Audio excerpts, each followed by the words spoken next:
नारी और शूद्र ताड़न के अधिकारी नहीं है। ये शूद्र और ये नारी, मैं आज अपनी कलम के ताकत पर दिखाऊंगा कि ये इस देश के शासक है, ये इस देश के हुक्मरान है। ये हमें सत्ता किसने दी? ये बाबा साहेब ने हमें सत्ता दी। तो हमें भीमराज चाहिए या ये रामराज चाहिए? फैसला आपके हाथ में है। क्या चाहिए बोलो? ये जो पुरुष बैठे हैं गूंगे बैलों की तरह से, ये बोलो भीमराज चाहिए या नहीं चाहिए? चाहिए तो हिंदू धर्म तुम्हें छोड़ना पड़ेगा। जब तक हिंदू धर्म नहीं छोड़ोगे भीमराज नहीं आएगा। ये सुन लो। और जितने हमारे लोग मिस्र में काम कर रहे हैं उनकी हत्या का कलंक आप लोगों के ऊपर लगेगा। उनके कातिल आप लोग होंगे। हमारे बच्चों के गले में जो फिर से बेरोजगार की हांडी बंधेगी, अब ऐसी हांडी तो बंधने से रही जिसमें आप लोग थूकोगे, लेकिन बेरोजगार की हांडी हमारे बच्चों के गले में बंधेगी तो उसके जिम्मेदार आप लोग होंगे। इसलिए सुधर जाओ, संभल जाओ और समय रहते हुए जाग जाओ। जागोगे या नहीं? जवाब चाहिए मुझे। मैं ऐसे ही नहीं बोलती हूं। और तुम्हें एक बात बता दूं, आज मेरे नाम से पुलिस वाले भी थर्राते हैं। ये हकीकत है, क्योंकि वो लोग चाहते हैं कि पहले तो हमारे प्रोग्राम की परमिशन रद्द करें। क्यों? लोकतंत्र नहीं चाहिए उन्हें। और फिर अगर कहीं राखी रावण का नाम आ जाता है तो ये कहते हैं कि राखी रावण के नाम की परमिशन ले रहे हो, ये बड़ा मुश्किल है। क्यों? कि वो मनुवाद पे प्रहार करती है। मनुवाद पे प्रहार ना करो तो ये कहो कि आओ मेरी बहनों, हमारे घर में घंटी टल्ली बजेगी। आओ मेरी बहनों, हम राम का गुणगान करेंगे। ये मंच के ऊपर बोलूं, ये ना बोलूं कि माता रमाबाई के 4-4 बच्चे मरे तो इस रामराज के कारण मरे, इस मनुवाद के कारण मरे। अगर ये मनुवाद नहीं होता तो मेरे बाबा साहेब को कभी भूखे नहीं मरना पड़ता। अगर ये रामराज, ये मनुवाद नहीं होता तो माता रमाबाई को अपने सर पर गोबर का टोकरा नहीं रखना पड़ता। अगर ये मनुवाद नहीं होता तो बाबा साहेब का बड़ौदा के अंदर अपमान नहीं हुआ होता। अगर ये मनुवाद नहीं होता तो बाबा साहेब को हिंदू कोड बिल से इस्तीफा देना नहीं पड़ता। अगर ये मनुवाद नहीं होता तो बाबा साहेब ने जो कानून मंत्री का पद संभाला उसे छोड़ना नहीं पड़ता। लेकिन बाबा साहेब ने इस मनुवाद को अपने जूते की नोक के नीचे कुचला, ठोकर मारी और आज इस देश के अंदर लोकतंत्र लाकर स्थापित किया। ये भारत का संविधान जो है लोकतंत्र पर आधारित है। मैं ये घटना जरूर बताकर जाऊंगी कि बाबा साहेब कैसे भारत का संविधान लिखते थे। फूट कर रोए। आज हमें बाबा साहेब के बलिदान का पता नहीं है। आज हम बाबा साहेब की कीमत को जान नहीं रहे हैं। बाबा साहेब ने सोचा कि मेरी सारी मेहनत बेकार चली जाएगी अगर ये भारत का संविधान या राजनीति में मैं नहीं पहुंच सका तो। लेकिन उन्हीं के एक साथी थे, उन्होंने बाबा साहेब को बहुत समझाया। उन्होंने कहा कि बाबा साहेब आप मत हिम्मत हारो, आप मत रहो बाबा साहेब, अभी बंगाल में चुनाव होना बाकी है।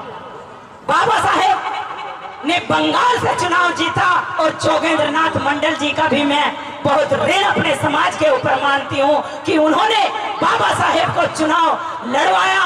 और भारी मतों से मैं मुस्लिम समाज का भी ऋण मानती हूँ कि मुस्लिम समाज ने बाबा साहेब को बहुत भारी मतों से बंगाल से चुनाव जिताकर संसद के अंदर भेजा और सरदार वल्लभ भाई पटेल की घोषणा को झूठा साबित कर दिया।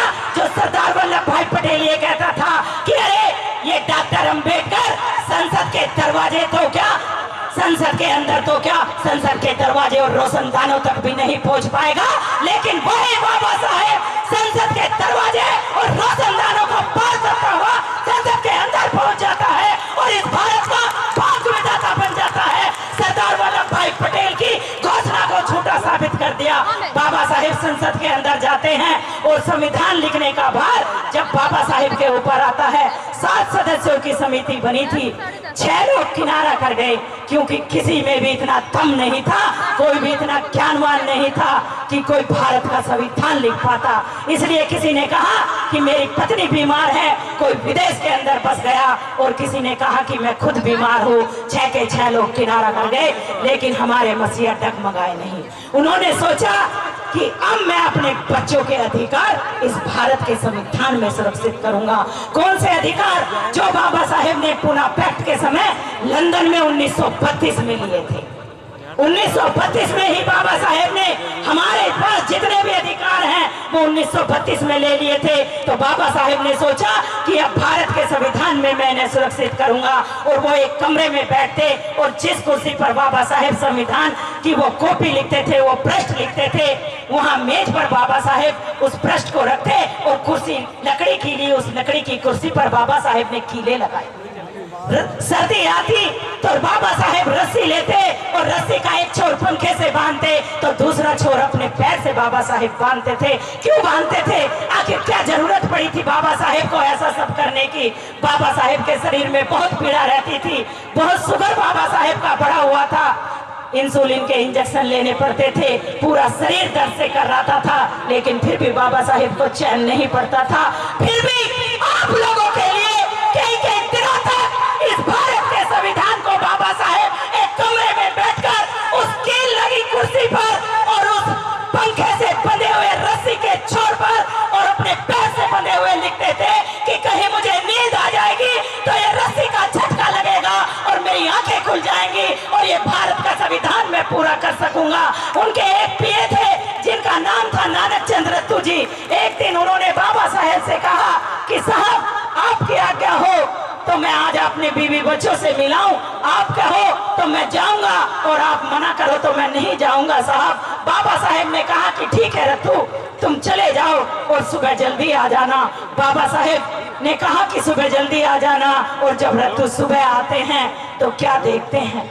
जो बाबा साहेब के लिए खाना छोड़कर गए थे, जिस कुर्सी पर जिस सूट बूट में बाबा साहेब लिख रहे थे, वैसी ही हालत में वो सुबह तक भारत का संविधान लिख रहे थे।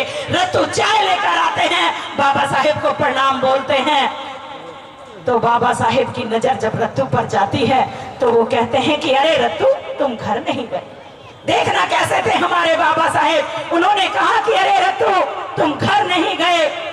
रत्तू ने कहा कि बाबा साहेब मैं तो घर भी गया, मैंने तो खाना भी खाया, मैं तो बीवी बच्चों से भी मिला, मुझे तो रात से सुबह हो गई है, लेकिन साहब मुझे ये बताओ कि आखिर आपको ऐसा कौन सा दुख है, आखिर आपको ऐसा कौन सा दर्द है, कौन सी चिंता है कि इस भारत के संविधान को आप कई दिनों तक लगातार लिखते हैं, अपनी भूख का अपनी सेहत का भी आप ध्यान नहीं रखते हैं साहब, आखिर क्यों?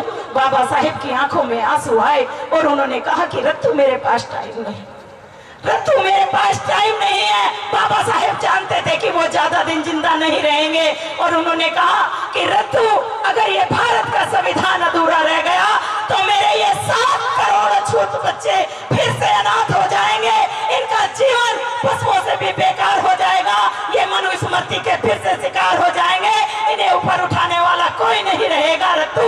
इसलिए मैं अपने बच्चों के अधिकार सुरक्षित करने के लिए इस भारत के संविधान को कई दिनों तक लिख रहा हूँ। और रत्तू की आंखों में आंसू आते हैं और सैल्यूट मारता है रत्तू बाबा साहेब को और कहता है कि धन्य है ये भारतवर्ष बाबा साहेब जहाँ आप जन्मे, और धन्य है ये रत्तू बाबा साहेब जिसे आपकी सेवा करने का मौका मिला। ऐसे थे हमारे मसीहा बाबा साहेब डॉक्टर बी.आर. अम्बेडकर और हमने उनकी कीमत को नहीं जाना, हमने उनकी कीमत को नहीं पहचाना।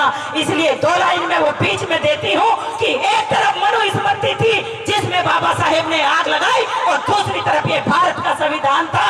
तो मनुस्मृति क्या कहती थी कि ब्राह्मण पढ़ेगा और राजपूत शस्त्र उठाएगा, लड़ाई लड़ेगा और पनिया व्यापार करेगा और शूद्र सेवा करेंगे। तो लाइन बनती है कि एक पढ़ेगा, एक लड़ेगा, एक करे व्यापार। इसे ध्यान से सुनना, बहुत बड़ा मैसेज है इस लाइन के अंदर। मनु के विधान में क्या था?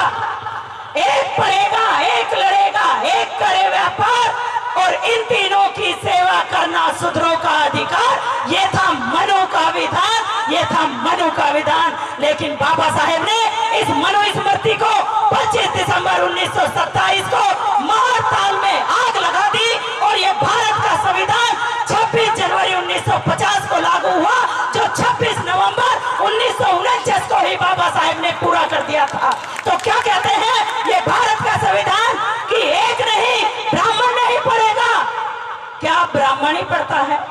बोलो मेरी बहनों, क्या ब्राह्मण नहीं पढ़ता है? बोलो मेरे भाइयों, क्या ब्राह्मण नहीं पढ़ता है? अरे अगर ब्राह्मण पढ़ता तो आज मंच पर शिक्षक और जो वकील, आईएएस और कितने बड़े बड़े अधिकारी बैठे हैं वो सब बैठे हुए ना होते तो ये भारत का संविधान, यानी कि बाबा साहेब क्या कहते हैं कि ये मेरा द्वारा लिखा हुआ भारत का संविधान अब लागू होगा और उसमें ब्राह्मण नहीं, सब पढ़ेंगे, सब पढ़ेंगे, सब लड़ेंगे, सब करें व्यापार और अपनी अपनी सेवा सब करेंगे। ये है बाबा का संविधान, ये है बाबा का संविधान। तो इसलिए इस बात को हमेशा ध्यान में रखना कि कितनी मुश्किलों के साथ, कितनी दिक्कतों के साथ बाबा साहेब ने ये संविधान लिखा। अरे बाबा साहेब ने ये संविधान अपने लिए लिखा या हमारे लिए लिखा? बोलो। बाबा साहेब ने कहा था कि जिस समाज के अंदर 10 डॉक्टर, 10 इंजीनियर, 10 वकील पैदा हो जाएंगे वो समाज कभी ऐसा है नहीं होगा। और आज मैं मंच के ऊपर देख रही हूं कि बाबा साहेब की वो बात सत्य साबित हो रही है। आज इस मंच के ऊपर भी कम से कम 5-6 वकील बैठे हैं, शिक्षक बैठे हैं, आईएएस बैठे हैं। अरे मुझे भी कहीं ये गर्व होता है कि कहीं आपकी इस बहन बेटी को इन मनुवादियों ने हाथ दिलाई तो क्या ये लोग मेरी मदद के लिए आएंगे या नहीं? बोलो। अरे मैं समाज में उतरी हूं तो किसके लिए उतरी हूं? मैंने अपने बच्चों को छोड़ा, अपने पति को छोड़ा, अपने परिवार को छोड़ा, तो किसके लिए छोड़ा? अपने लिए या आप सबके लिए? मैंने छोड़ा बाबा साहेब के लिए। मैंने प्रतिज्ञा ली है, झूठी नहीं खाती मैंने सच्ची प्रतिज्ञा ली है कि हे बाबा साहेब, हे माता रमाबाई, मैं तेरी बेटी इंदु बनकर रहूंगी।